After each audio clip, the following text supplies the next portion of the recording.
Hi everyone. Today I'm going to talk to you about grad school. What doing a master's is like, what doing a PhD is like, and why you should and should not go to grad school. This is originally a talk that I gave to my undergrad institution, College of Engineering Guindy, back in the day, and recently I've been giving this to undergrads at UT Austin.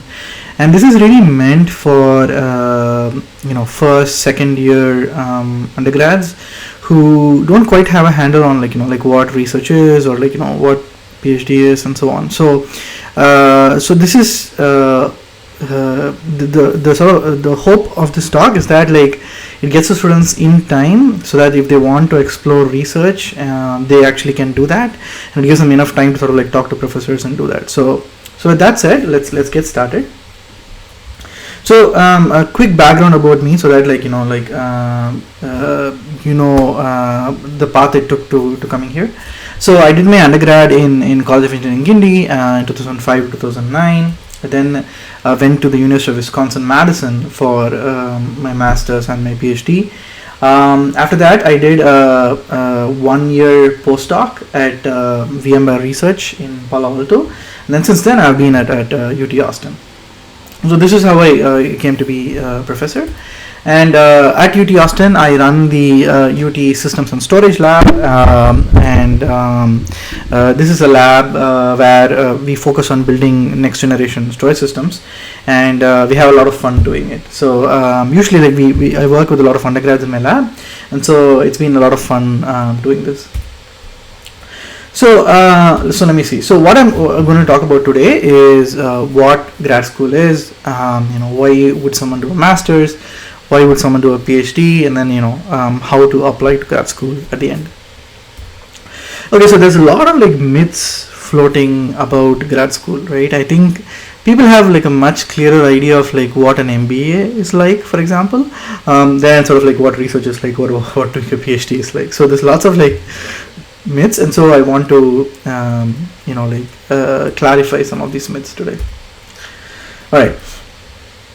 So in this talk, I'm going to be using a lot of material from sort of like two professors, Professor Matt Might, who used to be at the University of Utah, and Professor Philip Guo at the University of California, San Diego, both of whom are excellent and have like lots of very good advice for students. So you should go and check out their websites. They've written lots and lots of stuff. I'm going to be highlighting some of their advice here, but they've given lots more. So this is a very, very famous illustration by Professor Matt Might about visually what does what does doing research look like. So the idea is this. So you see this circle, and this circle is the sum of human knowledge, right? Everything that the human race knows about everything, basically. And in high school, you sort of like learn some core parts of it, what is shown in like blue and green here, right?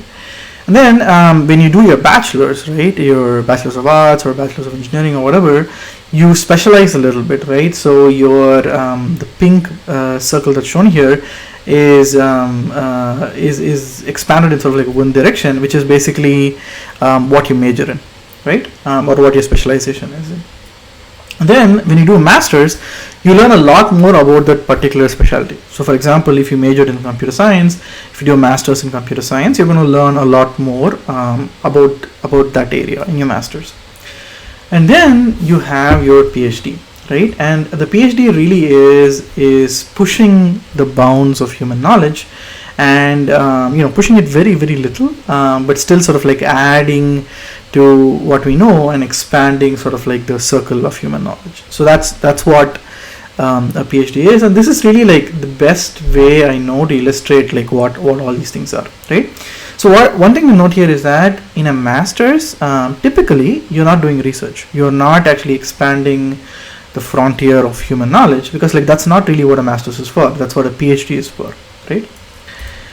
So grad school allows you to obtain deep understanding of subjects via papers and projects. So if you wanted to sort of like summarize like what grad school is like, this is what I would say, right? Now, when I say grad school, that can either mean master's or a PhD, but these things are actually very different, right? And doing a master's is nothing like doing a PhD, and so grad school is used as sort of like a catch-all term for both of these things, but you should be really clear about like what it is that you're actually talking about. All right. So what do you do when you do a master's degree, right? So the first thing you do is you learn the current state of the art. In undergrad, the focus is not so much on learning the state of the art, but learning the fundamentals. So in a master's degree, you will take more advanced courses, and like you will learn the sort of like current state of the art. You learn to read and critically analyze research papers. So a lot of like master's courses or involve learning the current state of the art through reading research papers. So you learn how to do that, how to critically analyze research papers, and so on. You'll also be given the chance to do complex semester-long projects, right? So in an undergraduate course, you might have exams, you might have many projects, and in a graduate course, typically the number of projects are lower in number, but the projects are more intense and take a longer amount of time, right? So you learn while doing sort of like these like very intense projects. You also learn how to write coherent reports on your work. So typically in many graduate classes, you have a final semester or quarter report where you report on the project that you did or the research that you performed, or you do critical analysis of several research papers and so on. But in any case, you learn how to coherently present your work in this way. So why do a master's degree, right? So the first thing you do is you gain in-depth understanding of like a certain subject. So let's assume that for example you want to do you want to go into graphics, right? Then it might pay to sort of like actually do a master's degree, gain more understanding of that particular subject before you sort of like go off into industry. Sometimes a master's can also provide a taste of whether research is for you. But you have to be very careful. A master's degree by itself does not allow you to do a lot of research, and the type of master's degree varies a lot. So, for example, I went to grad school, or like I did my master's and PhD from Wisconsin-Madison, and Wisconsin has this really research-centered master's. And the number of courses you take are very few, and each course is very intense, and there's usually research involved, so you really get a chance to learn what research is like and to figure out whether it is for you. There are other schools where masters is basically a number of advanced courses coming one after another, and you have to take a lot of courses. So in Wisconsin, when I graduated, you needed 8 courses for a master's degree, and you do this over 2 years, so 2 courses a semester. And this was like a good pace, like you had a lot of time to think and to do research and so on. There are other schools that where you do 4 courses every semester, and it's kind of insane. There's really no time to do any research. If you're doing 4 courses, you can barely keep up with all the courses. So so it really depends. So if you want to do research in a master's, you have to do some homework to figure out what kind of master's degree are you applying for, and not all of them are the same. So another reason people do a master's degree is to get a good job, and this is particularly in the international space.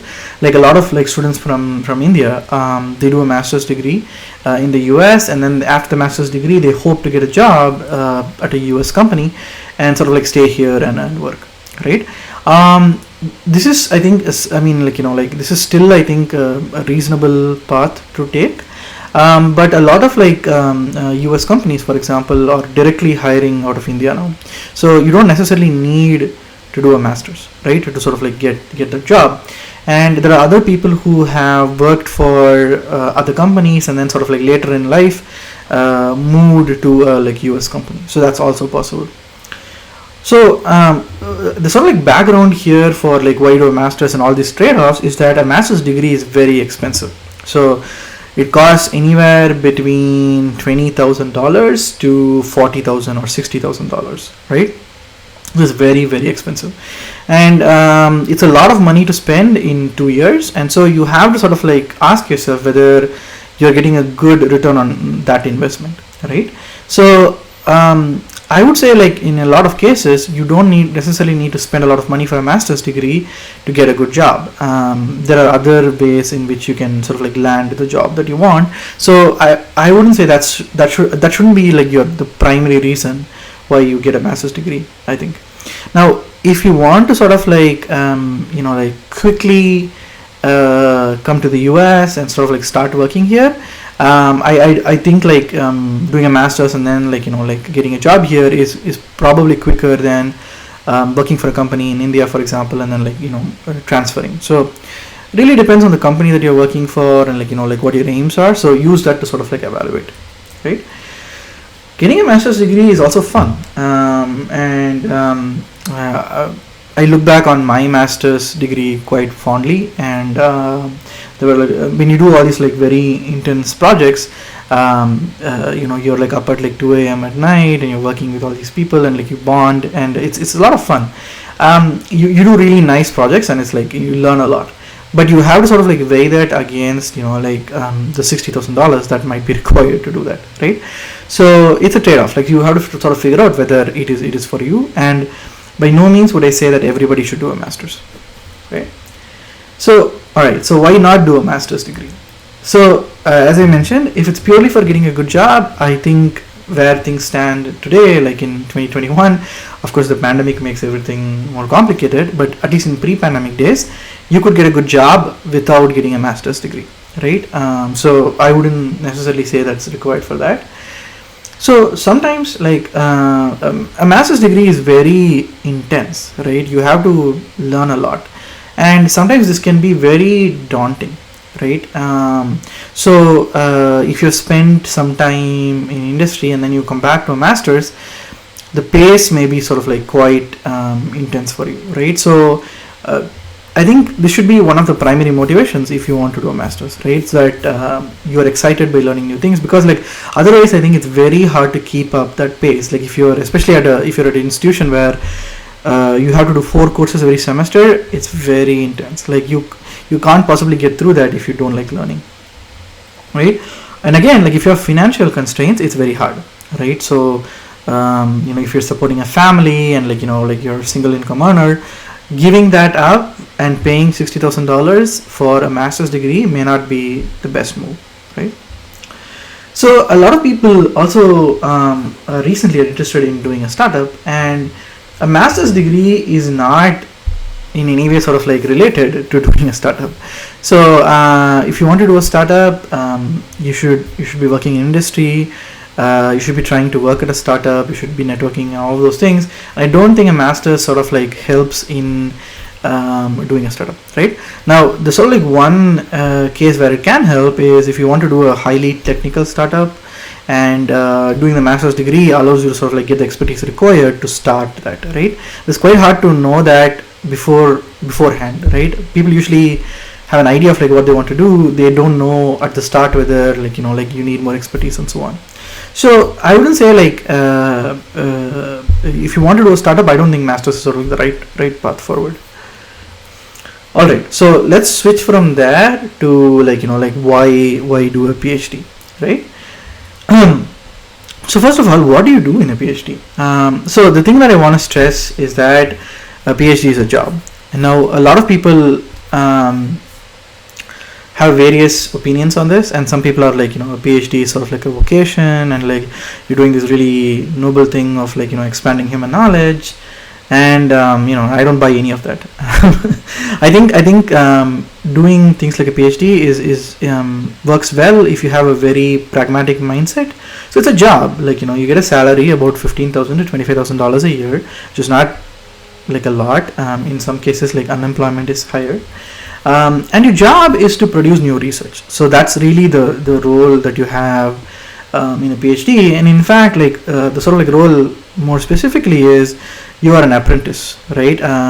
You are learning research by doing an apprenticeship with a researcher or a professor who already knows how to do it. So you're going to learn by doing over over the course of 5 to 6 years. And the thumb rule is if you produce sort of 3 papers or 3 good pieces of research, then you can get a PhD, right? And it takes about 5 to 7 years. Now a lot of people, when they do the PhD, they also do the course requirements for a master's along the way. So when they graduate, they get both a master's degree and a PhD degree.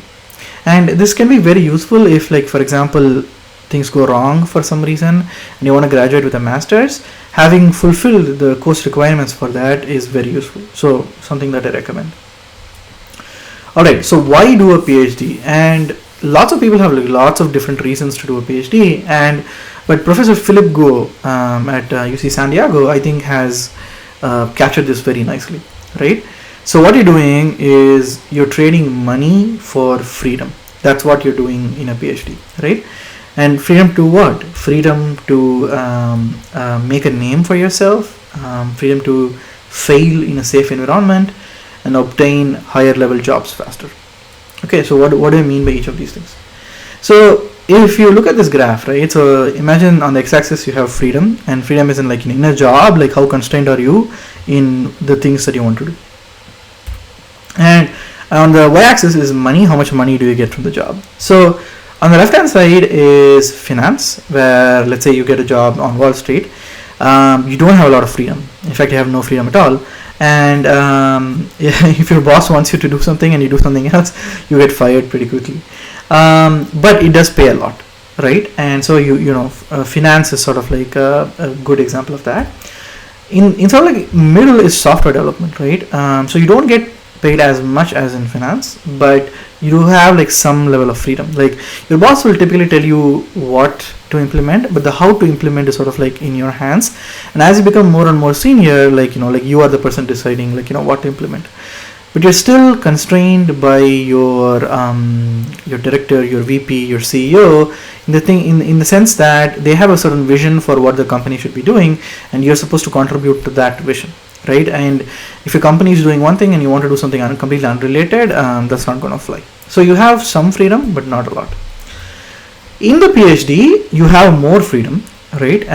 So let's say you want to work on operating systems, and you and your advisor have to sort of figure out what topic you want to work on, right? And you have a lot of freedom here. In fact, the problem becomes reverse in a PhD, in the sense that finding something that you want to work on is a hard problem, right? Something that's not been done before, that you want to work on, that you're excited, that has potential, is actually very hard, right? So a PhD does not give you complete freedom in the sense that you can do whatever you want, because you are still constrained by who pays you while you're doing your PhD, and your advisor will have grants, and those grants have strings, right? So it's not quite blue sky, do whatever you want kind of a role, but it's within the sort of topic that your advisor has the grant for, you have a lot of freedom, right? So if your advisor gets a grant for doing, let's say, operating systems research, nobody's going to tell you this is exactly the problem that you should tackle, right? I mean, the grant expects you to produce research in the broad field of operating systems. It is not they will tell you what problem to work on. So you have a lot of freedom there. So and it's something that it can be quite useful. So this is sort of the general progression, and what you're really trading is you're trading money for more freedom, right? And why is this freedom important? So the way I like to think about it is that people right out of undergrad sometimes go and join startups. And in a startup, you're not paid as well as, let's say, at Google or Facebook or Amazon, right? You're paid lower. You have stock, which could be worthless. So financially, it's not a great decision. However, as doing,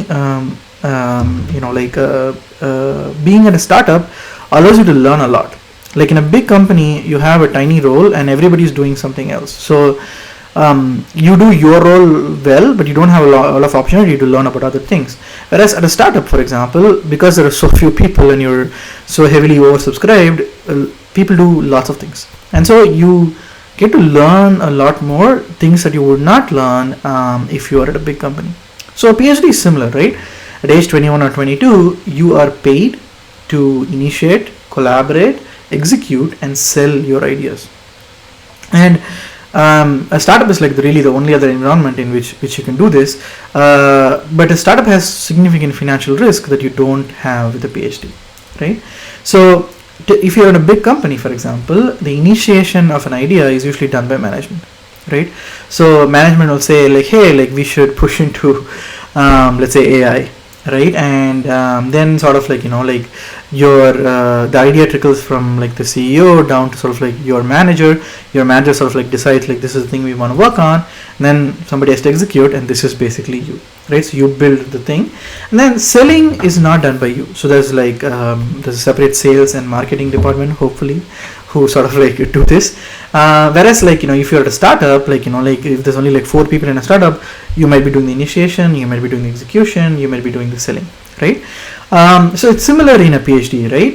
You have to do all of these things, right? So the initiation is the coming up with a research idea. Collaboration is collaborating with your advisor, with other grad students, with other professors, for example. Execution is where you actually build the thing, that the build out your idea. And selling your idea is actually writing the research paper, and giving a talk, and making it persuasive so that other people understand your idea and sort of like want to build on your idea, right? So that's sort of like the appeal of a PhD to me. Like like there's only one other job in the world where you can do this, but a PhD gives you financial stability. Like like for 5 years you're funded and you have time to sort of like do all of these things, whereas in a startup, right, if you do a bad job selling and your startup closes down, now like you have to find another startup or like a company or so on. So there's like a much more risk involved in a startup, right? So that's what a PhD really gives you. You can fail in a safe environment, right? And failing and learning are essential to success, right? Nobody starts out knowing how to sell or to market or really sort of like to pitch your ideas. So you learn to do this as you go, right? And in grad school, failure is extremely common. In fact, I think more common than it really needs to be. But it's like very common, and you get rejections from everywhere. So you build up that thick skin, and you learn this art of like how you can take rejections and use that to sort of like move forward. So you get your papers rejected, your ideas bashed, your talks trashed, and so while I'm sort of like talking about this, I realize that like these are all like extremely negative, and there are folks in academia who will do all of these things in sort of like a kind manner, right? So it's not going to be like they're telling you your idea is so terrible, like why you do a PhD. There are certainly folks who do that, but there are also like kind folks who give you feedback in a nice way. But whether the feedback is given in a nice way or not, at the end of the day, it is rejection. So you learn how to sort of like deal with that. And sometimes you can obtain higher level jobs faster, right? So a PhD is by no means the only way to get certain jobs. You can basically go into industry and like you can get the same jobs with experience, right? And what a PhD sort of like really gives you is the ability to deal with ambiguity, right? So because like nobody tells you exactly what research problem to work on or how to tackle it or so on. Over the course of a PhD, you get very good at sort of like like looking at a very ambiguous problem and saying, okay, like these are the things that we're going to do to make this clearer, and these are the steps forward. And as you become higher up in industry, right, when you're an architect or a director or a VP, nobody's going to tell you exactly what problem to solve or how to solve the problem. So you have to have very good problem solving skills, and basically being able to deal with ambiguity is a big plus, and you get this from a PhD. Again, a PhD is not the only way to do this. You can do this if you apply yourself in industry as well, but a PhD is like one way to do it, right? So when you start out as a software engineer, right, typically a promotion is like 1 to 2 years, and if you start out from after getting an undergraduate degree, to get to let's say an architect level is going to take a long time, right?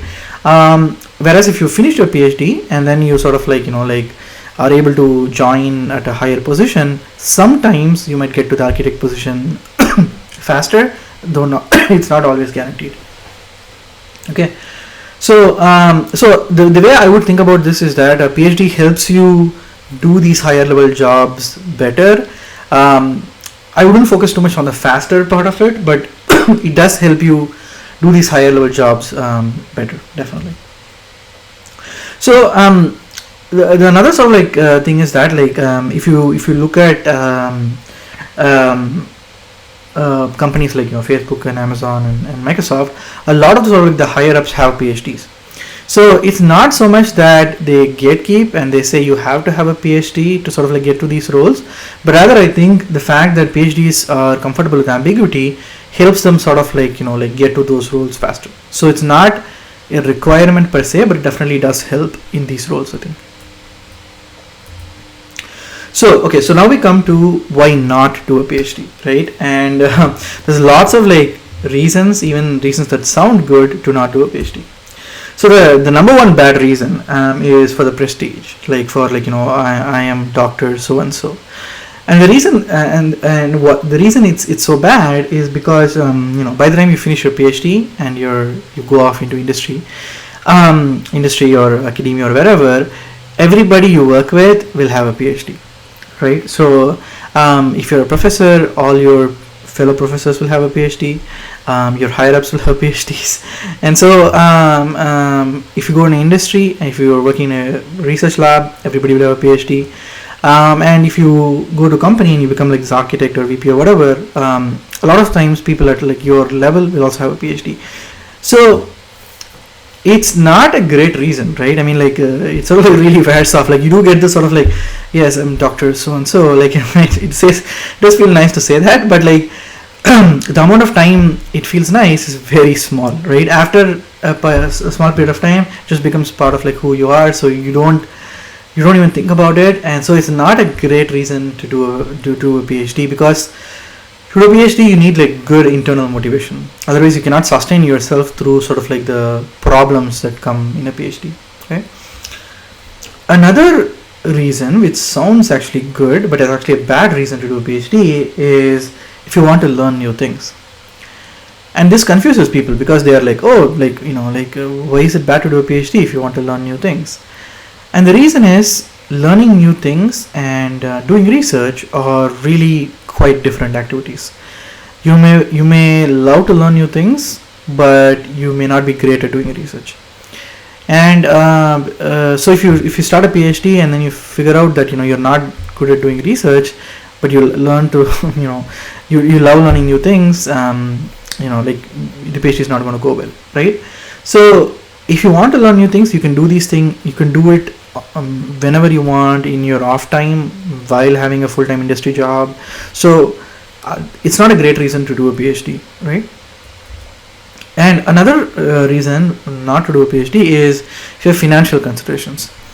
And this is quite sad because it means that you have to be somewhat privileged to do a PhD. And so even though you do a PhD, right, you're gonna get a stipend when you do a PhD.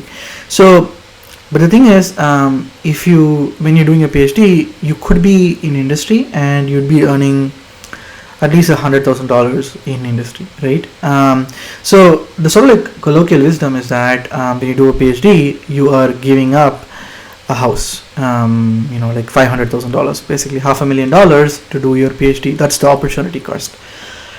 Now, when I did my PhD, for example, like I had no financial obligations, so I didn't have to support my family or anything. So I could just like go off and earn very little and do my PhD, right?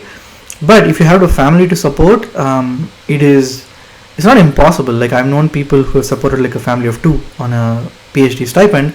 But if you have like a larger family that you need to support, it's hard to do that while doing a PhD. This is quite sad, but I'm not sure. I don't really know sort of like good ways out of it. So the other thing is that a lot of people I know are excellent team players, right? So they love working with others, collaborating and so on.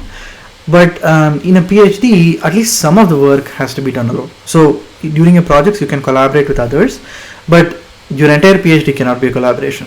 There has to be work that is carved out to be yours and yours alone.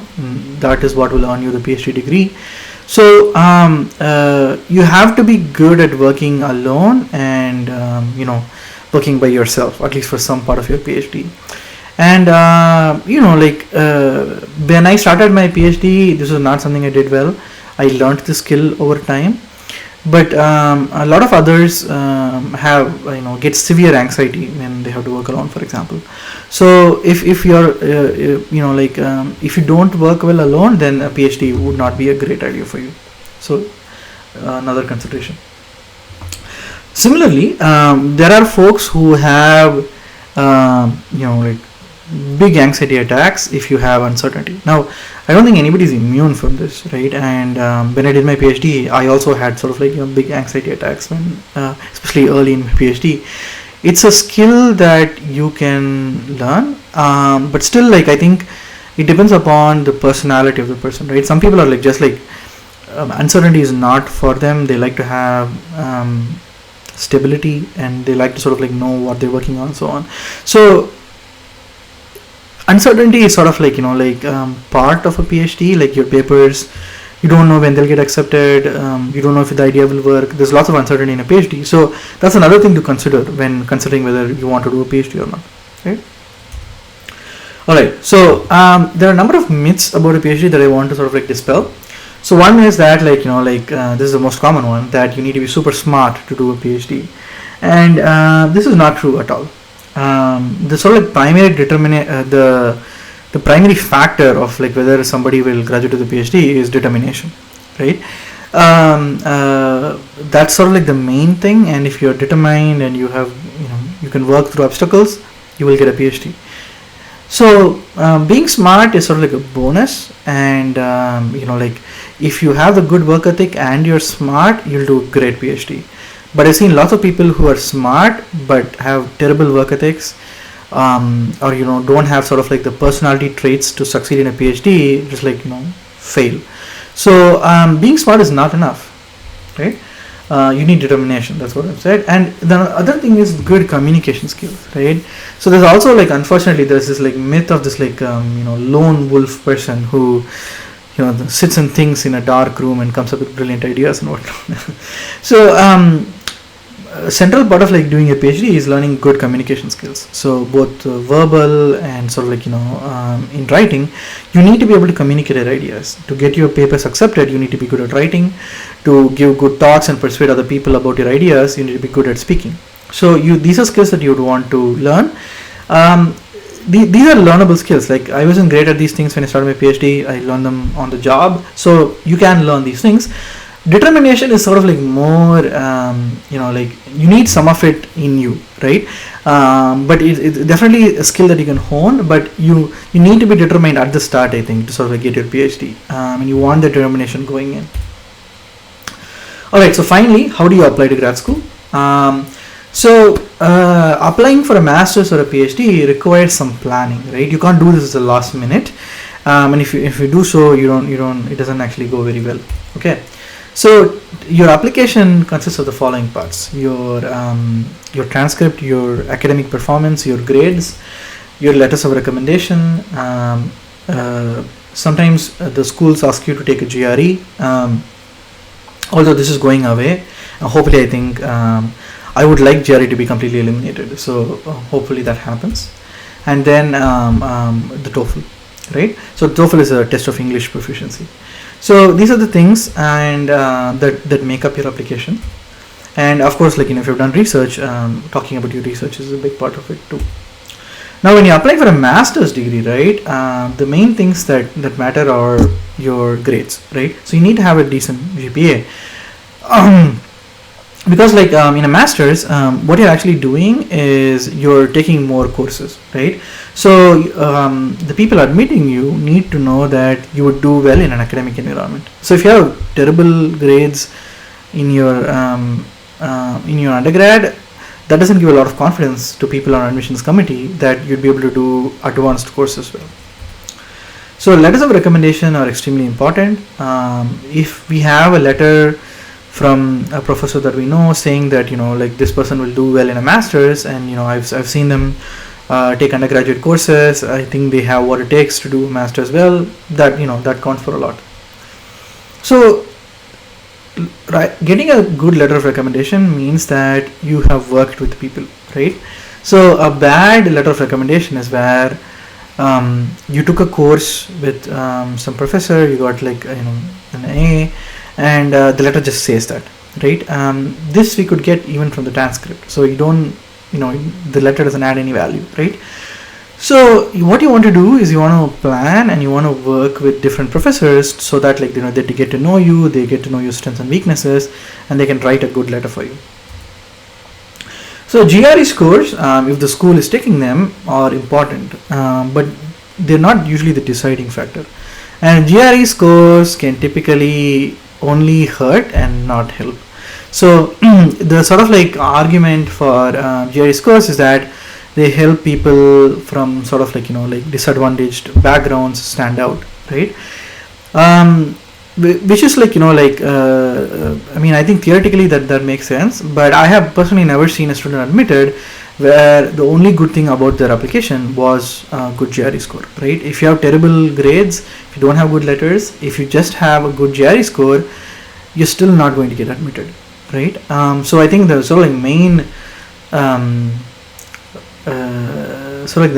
I guess motivation for a GRE doesn't stand up in my opinion. But there are professors who look at GRE scores and it's important for them. So if you have a poor GRE score, some folks may not want to work with you.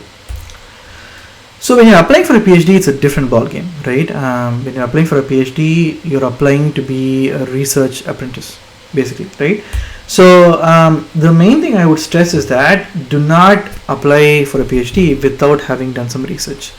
So I see this a lot, people who have not done any research and want to apply for a PhD degree, and you might actually sort of get admits somewhere, right? But it's a risk, right? Because you could start the PhD degree, traveling many thousands of miles, for example, and relocating and all of that, and you could then figure out that research is not really for you, right? So much easier way to do it is in undergrad if you can. Now I know that there are lots of places where there's no research in undergraduate places. So if you can do research with the undergraduate professors, if there's nobody who's doing research at an undergraduate institution, reach out to other professors. A lot of them will sort of will be happy to sort of guide you remotely. So that's another option. So intern with professors and do some research. Figure out what that's like. So research is very messy, and if you're not done research, it's quite hard to tell you what research is like. You're trying to do something, but there'll be lots of dead ends, and you'll try lots of things and you'll fail, and at the end you might figure out the right way to do it, but it takes a lot of time. So it's sort of a unique process, and you want to get some experience before applying. And typically, in a PhD application, the research is the deciding factor, right? If you had bad grades, or if you have bad GRE, but you did great research, a lot of professors are still going to want to take you, right? So the letters of research are going to be important, and if the letters say that you did great research and you have the potential to do great research in the future, that's a very good sign. Now again, I want to caveat that different professors judge these things differently. There are definitely people who want a good GPA for all of the students, and this really varies by discipline. I think, for example, for me in systems, GPA is not that important because the things I'm looking for are not well correlated with a GPA. System building skills, for example, are not typically reflected in a GPA. Whereas I think for example in theory you need your fundamentals strong in order to do theory research, and so GPA correlates well with strong fundamentals. So in that case it's more important. Alright, so how do you select schools? So I want to give my usual caveat here. So academia is structured in such a way that if your professor turns out to be abusive, it's very, very bad for you. In the sense that nobody will stand up for you, and even if you report that your professor is abusive to higher ups, they are usually going to side with the professor and not listen to you. Just like how incentives are structured in academia. So one way to look at, like, selecting schools for doing your PhD is that you want to avoid abusive professors. So that should be like really your goal number one. And there are lots of abusive professors, and you want to make sure that you work with professors who are nice, who are kind, and who have a good personality match with you, right? So for example, my style of communication is communicating a lot, and I speak with my students like every day. There are students who don't like this and who basically want to meet their professors like once a month and then go off and think and then come back. So it doesn't work for everybody, right? And this doesn't reflect badly on anybody. It's just like a preference. So you want to find a professor who works well with you, right?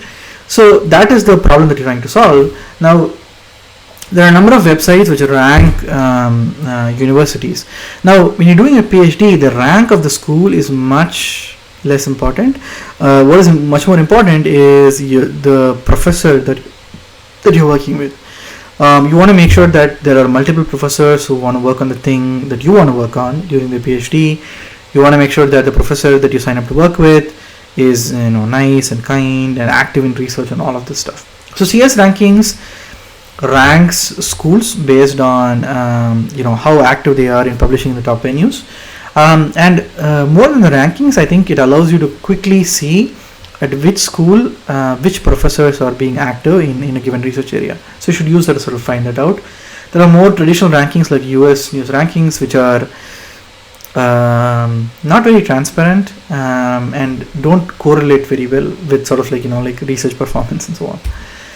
So if the professors at your undergraduate university are active in research, just talk to them, right? And they'll know all the good universities, and they'll be a much more reliable source than either CS rankings or US news rankings. Actually, see where alumni from your undergraduate institution have gone and what they've been doing. And there are forums like EduLeaks where you can sort of like talk to other people who are in the same boat and see where they apply and so on.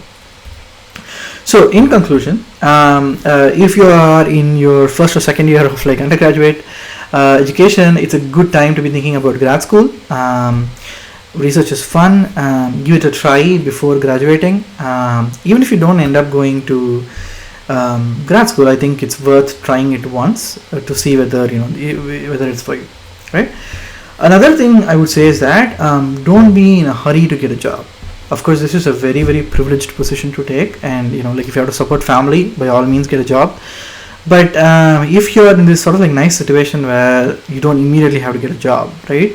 I would say don't hurry into it. Try and figure out whether research is for you, if there are other alternative career paths that are for you, and the job that you're looking for will always be there, right? And if you're listening to this, like you're hopefully in computer science, and that's sort of like the big boon of our field, right? Opportunities are plenty, and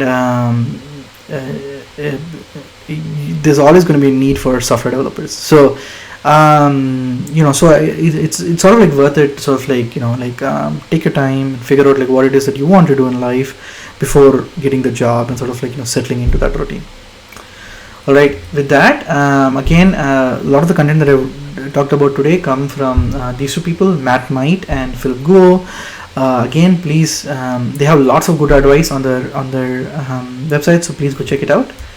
Other than that, I have, if you have questions about this, ping me at my email, and I'd be happy to answer questions.